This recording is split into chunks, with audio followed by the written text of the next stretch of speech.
we're going to make the essential electronic kick drum. And a kick drum is made up of a few different components. We have a sine wave, the pitch envelope to give it a boo, a general envelope for the entire sound itself, and then things like tweaking transients, decays, and holds. And then you can add character through stuff like EQ, saturation, and reverb modules, things like that. So to get started, we have a sine wave and a little MIDI clip that's just going to play the same note over and over again. And we're going to begin by making the phase of the sine wave start right at the beginning and then have no randomness at all. I'm going to add a little EQ so that we can sort of see where it's hitting at the low end. So I want to hit maybe in the sub frequencies. So where does this hit to begin with? Way too high. Let's drop that down by an octave. Cool, so that's the fundamental kick and where we want it to sort of end up after we do some pitch enveloping, which leads us next to pitch enveloping. In Serum 2, the envelope 1 is for the entire sound, so we're going to use envelope 2 to add this pitch enveloping. We'll set this to the coarse pitch and make it start, somewhere over here. We'll tweak this as we go. So we need the pitch to start high, because if I play now, it's going to start and remain high.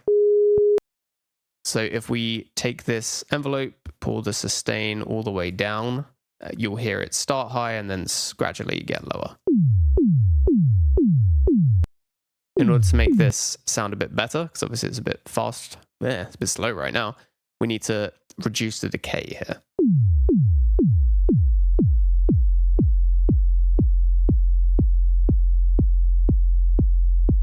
I find that 100 milliseconds is pretty good. So now that we've done the pitch enveloping,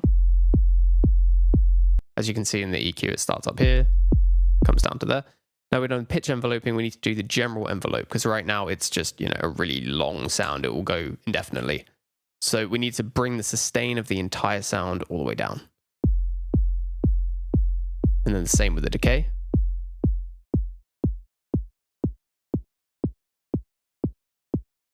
And that's kind of right, but it's a little weak. You can hear we're not even getting to the low end here. So let's add I'm going to add a Shaperbox to this. And the only reason I'm doing this is because they've got a nice oscilloscope that we can listen to. And set that to audio, and maybe, 1/16. Cool, so you can see in the wave here, it sort of starts high and then immediately it gets lower. We want this to remain strong for a little bit longer. So in order to do that, we can use the hold parameter of envelope 1 to keep that alive for a little longer.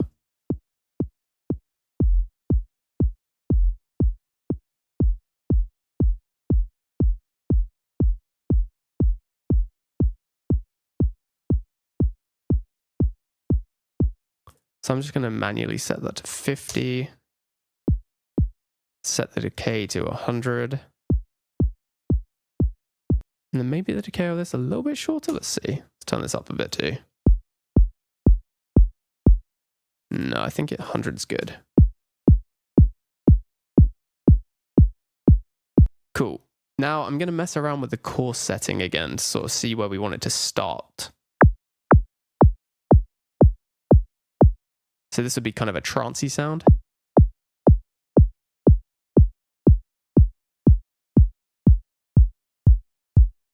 Now this is kind of like a basketball-y sound.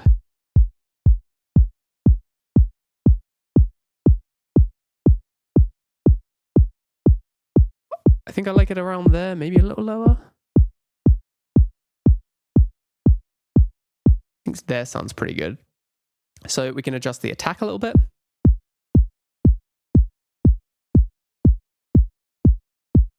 By the way, this display isn't exactly perfect, so I wouldn't worry too much about kind of how that starts there.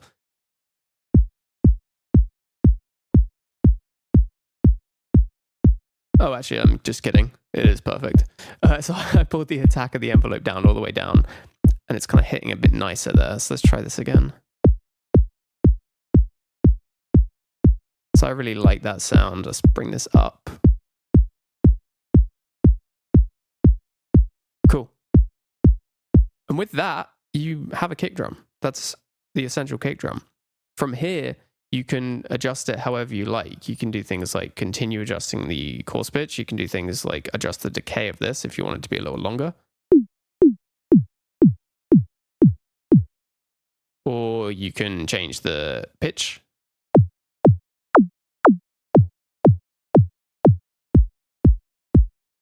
Or you can do things like add EQs. So one thing I like to do sometimes is remove some of the kind of bulk around here, which dramatically changes the waveform. So you have to do some compression or some other saturation to fix that up.